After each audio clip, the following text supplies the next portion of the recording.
I've been dating James for just over a year. We have a really good relationship and we are good with communicating any issues that we have come to. I am very much in love with him and we are happy. Now, maybe he is very comfortable with me now, which I know is a good thing, but I'm very frustrated and I don't know if it's just me. This is the only issue I have with him. He's just constantly farting and burping and it's starting to really gross me out. It feels stupid to even type that. But it's really become excessive. We are both graduated from school and work full time. We do not live together, but he is starting to move into my apartment. This started about 5 months into our relationship and it has gotten progressively worse. He will burp constantly and blow it into my face, to a point where I will start dry heaving, because he thinks it's funny. He does the same thing with farting, always trying to do it on me because he thinks it's hilarious. I know it's normal, I grew up with 4 brothers, but he is constantly forcing it to happen. This is not once or twice. We have spent almost every night together the past 6 months, and it will happen all night. All night. I have asked him to please stop because I find it really gross, especially the burping because he will do it in my face and it turns my stomach and he will apologize but still continue to do it. Or lean in for a kiss and burp in my face instead, then laugh himself to the point of tears when I act disgusted. I thought maybe, at first, he was just really gassy and I should be more understanding because it's a natural bodily function. He does not do this when we are out to dinner or with friends. A few months ago we went to a wedding together with some members of his family and he accidentally burped really loudly like he normally does when he is alone with me, and our table went really silent and glared at him. I didn't want him to be embarrassed so I high-fived him and said good one. And the whole table started laughing and cheering and afterwards he pulled me aside and said he was thankful I did so, as he was humiliated but I broke the ice. I was a bit drunk and frustrated so I asked him why he does it to me constantly but he wouldn't do it in front of other people. His reasoning is that I am his girlfriend and he should be able to play around with me like that. That I was being a typical girl for finding it rude, uptight, high maintenance. I didn't want to argue about it, so I told him I was none of those things and he knew it. Cut the bullshit, we'll talk about it later when we're sober and just have a fun time at the party for now. And we did. But it never changes. I've tried to make plans to be out of the house when we see each other, because even though it seems ridiculous it's starting to stress me out. I can't talk to any of my friends about it because they think it's so funny. He is a very sweet guy, I like spending time with him, but I feel nauseous when we are alone together because it's just so gross. He is starting to work longer shifts so he wants to stay in a lot most nights to relax. He started doing it during sex, as a joke, and our sex life has really suffered because of it. A few nights ago he was texting me before he got off work, complaining about his day and he seemed really stressed out so I told him I would come over and I'll make his favorite and I'll make him forget about it. So I went over to his house and started cooking until he was off. After dinner he leaned in to kiss me, and I turned my head because I'm so used to him burping in my face. We had an argument because he was accusing me of cheating. We haven't been having sex. I told him it was because of the burping, and he said I needed to get over it, that he was only joking and I was being such a prude. That his girlfriend shouldn't reject a kiss from him yada yada. I told him that I've been saying this as a problem for a while, I don't think it's funny at all. I have thrown up because of it. He started to laugh as I said that. And I just kinda lost it. I don't really yell at people, I am a calm and collected person, so I scared him a bit. I told him it was disgusting and I am getting to the point where I'm no longer attracted to him, that I've been trying so hard to be understanding but it's a two-way street. It wasn't to me about something being gross or funny anymore, it was about respect. He kind of got defensive, trying to throw in how I was overreacting, being ridiculous, but I shut it down and he apologized because he apparently didn't know I felt so strongly about it. He would try not to do it anymore, at all. I don't care that it happens. I only care that he forces it. Etc. Now, having talked it out, for the next couple of hours he actually didn't try to burp in my face or fart on me. I was so happy I could enjoy cuddling my boyfriend without trying not to vomit. So I started unzipping his pants, to make him forget about his bad day. You already know where this is going. It's humiliating but I'm going to type it out anyway. As I was trying to blow him he pushed my head down so I couldn't get away and tensed up and started farting loudly, while laughing. I was so frustrated I started crying immediately. I think he realized he did something wrong because he let go of my head and tried to hold me and he kept saying I'm sorry, I thought you meant to do it less. I thought it was going to be funny, to break the tension from before, but I got up and left his apartment. That was 2 days ago. He has tried calling me, texting me constantly. I have not responded. His messages range from being very apologetic to very angry, back and forth. I don't know what to do and I feel like this relationship is over but I still love him. I feel also, really gross and violated in a way. Our mutual friends have been texting me as well asking if everything is okay, and I've tried explaining the situation to my best friend but he found it hilarious. So I'm afraid to explain it to anyone else. This is just so stupid. I literally feel like I'm crazy. Maybe I am uptight etc. I also have a lot of his stuff over here that belongs to him and I'm worried he will come back to get it and I'll have to face him. What should I do? Am I just overreacting? Update 1. Last night I was pretty miserable and just felt confused and sick about the whole thing. It really helped me deal with what I was feeling and rationalize, reading what everyone had written. I just want to clear a few things up before I get into how this is climaxed for me. My boyfriend did not start out doing this constantly. I remember the first time he did it I was confused and told him right away I did not like it calmly and he seemed to understand. I have never laughed when he did it purposely. I know the difference between an accident and what he does. A lot of the replies helped me examine my relationship as a whole. We have had other problems that seem to fit the same pattern. He had the same behavior with driving very fast for fun and he had the same issue with playfully pinching and tickling, but he was doing it so hard it would leave bruises. I always expressed that I did not like this, but he was insistent that I was overreacting. When I showed him he was actually hurting me, he stopped completely and never did it since. I didn't think it was an important thing to bring up. I think it's a bit harsh to call him abusive. Because he respected that boundary. I know a lot of people were suggesting that I do the same thing to him, or retaliate in the same way, and it might sound nice to entertain that fantasy, but I'm really not like that. I will never let someone else's actions define who I am as a person. I know I will never try to intentionally hurt someone, and that makes me have faith in myself. A few of you made me really cry because before I wrote my post I was completely unsupported and I felt alone and, well, really ridiculous and dumb. So thank you very much for taking the time to help me even though I'm a stranger and none of you owe me anything, let alone your time and kindness. Thank you. Now on to today. I have not replied to any of James' messages. I blocked him on all devices.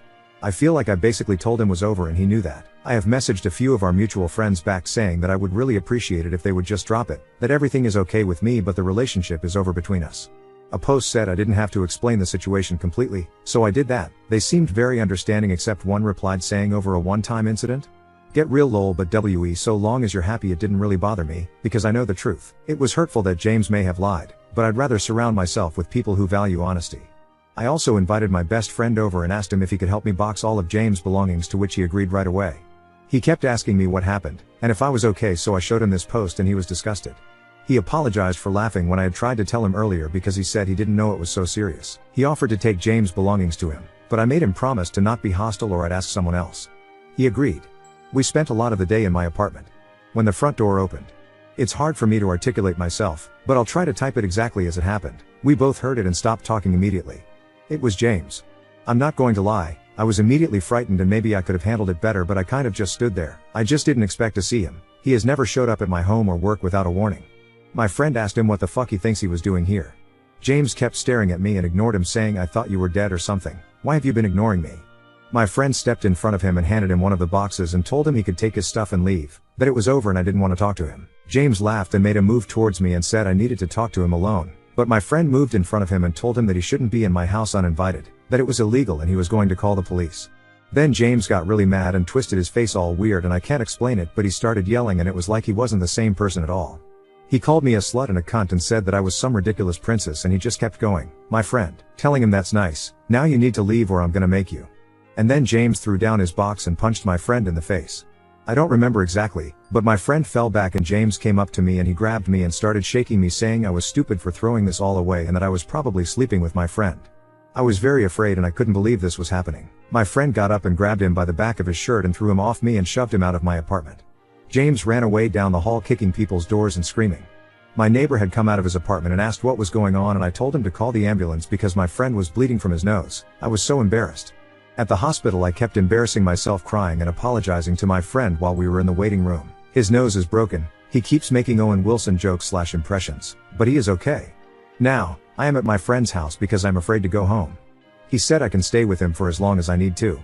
I feel really awful that my friend got his nose broken because I was a bad judge of character. I also feel really guilty that I got so scared I just kind of stood there and let my friend get hurt.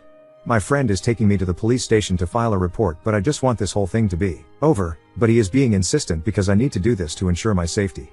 This is my first relationship and I don't even know if this person was real. I didn't think this was even possible to happen. I don't understand what I missed and I feel like I'm vibrating inside because of how frightened I am.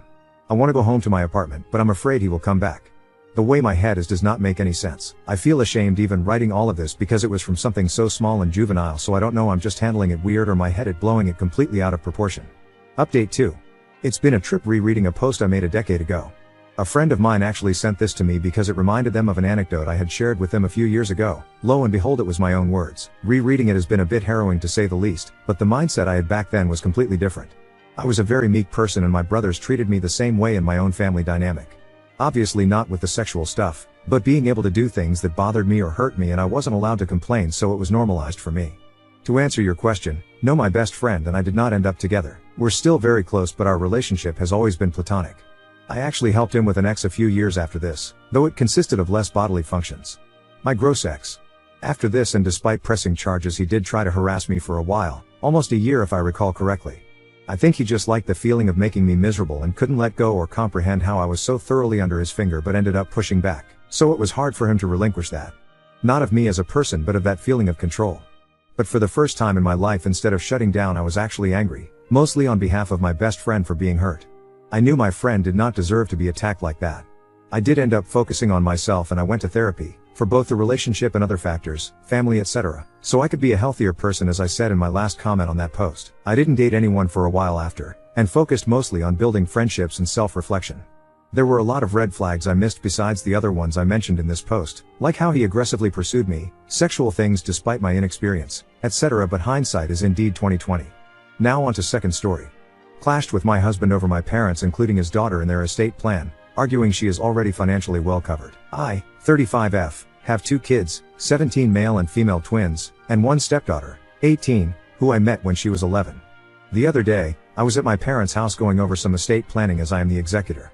While reviewing, I saw my folks had split their assets to be half for my 2 siblings and I, and the other half for their grandkids, all to be distributed evenly. My stepdaughter was included. When I asked them about this, they said they wanted to be fair. Their estate isn't super large, but the sum would be substantial, think new car. I told my parents that while generous of them, I didn't think it would be necessary and would be better to split between their 5 grandkids. When we got home, my husband said he overheard what I said and that I was being an off for alienating his daughter. I told him my reasoning was because she is the only child/grandchild/niece on both her parents' sides, and that she would be set. Her grandparents own multiple properties, her uncles are fairly well off and live in a Hkal area, and well, she's the only kid and it's not looking like, at least in his side, that she'll have any cousins. Plus, their collective net worth is substantially more than my side. I also asked him if his parents included my kids in their estate, but he refused to answer. Still, he said I was being an and accused me of not caring about her future. I think I was doing the right thing by looking out for my kids and their cousins. Ida? Edit, I was told to include this in the post. 1. I didn't argue with or pressure my parents to make a change. I simply mentioned that I don't feel it was necessary for her to receive a monetary amount. 2. My mom plans on giving her a set of family heirloom jewelry that is her birthstone. I think this is quite thoughtful. I'm not a big jewelry person and she has other sets for the other girls in the family, so I feel this is okay. 3. My parents have seen her about 3-5x a year since I met her.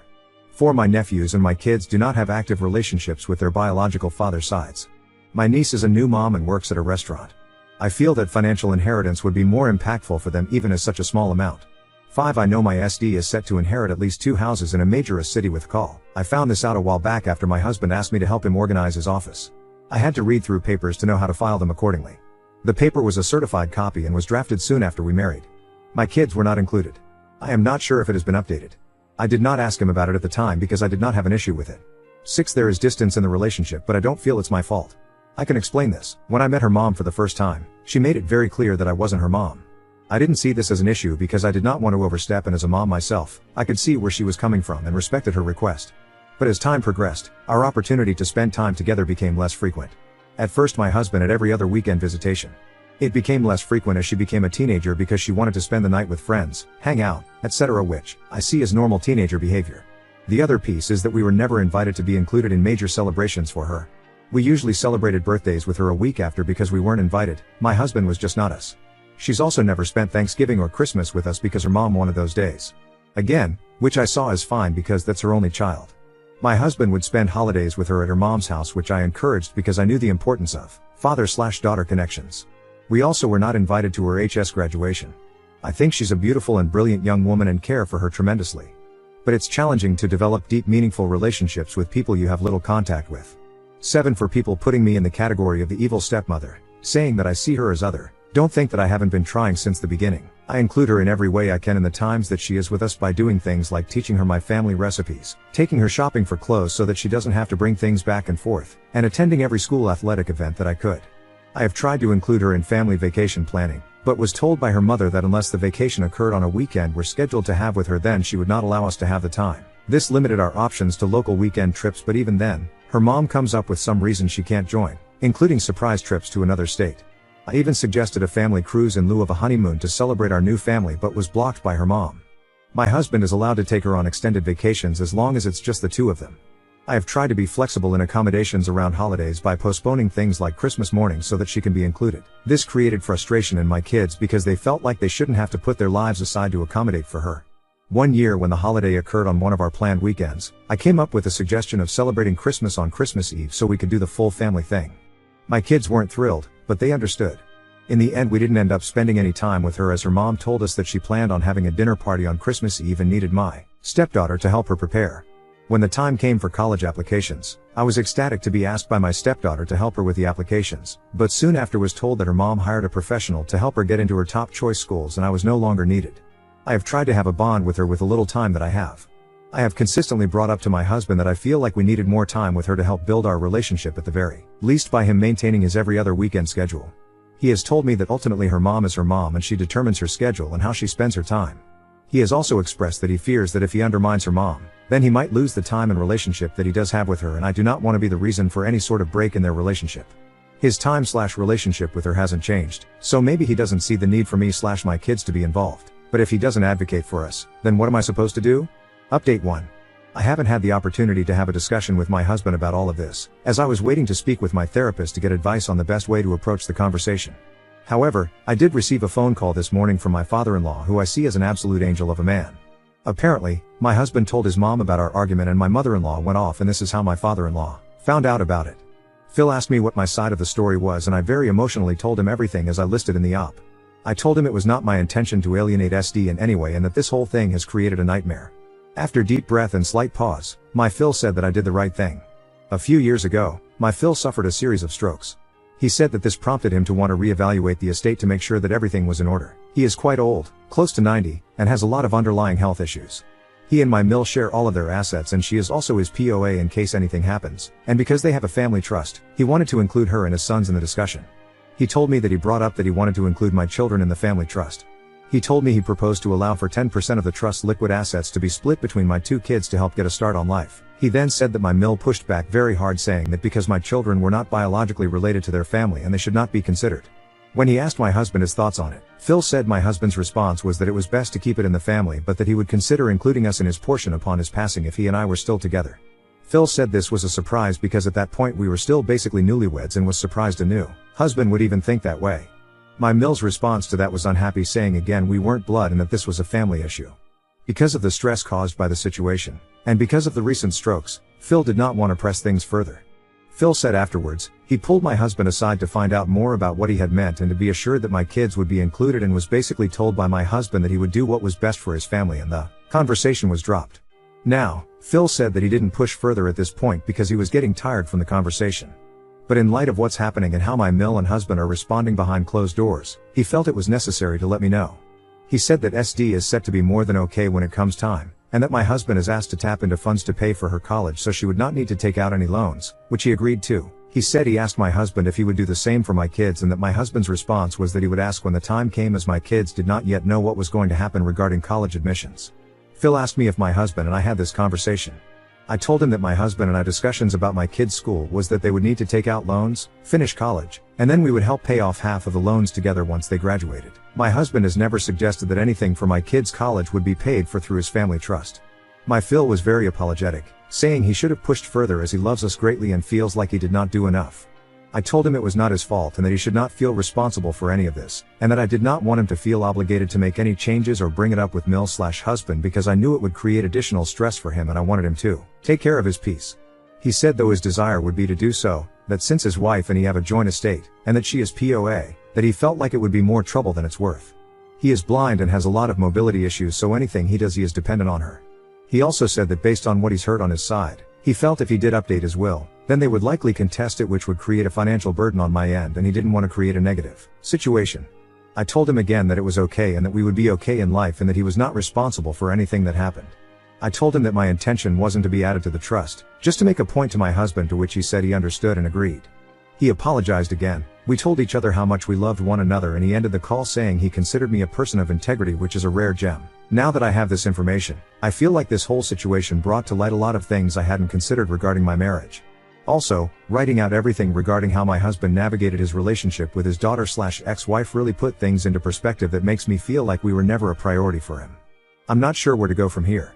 I plan to bring this all up with my therapist and talk it out to figure out what I should do, but I no longer feel like the off for advocating for my biological family because my husband and his side have been advocating for theirs. Phil excluded.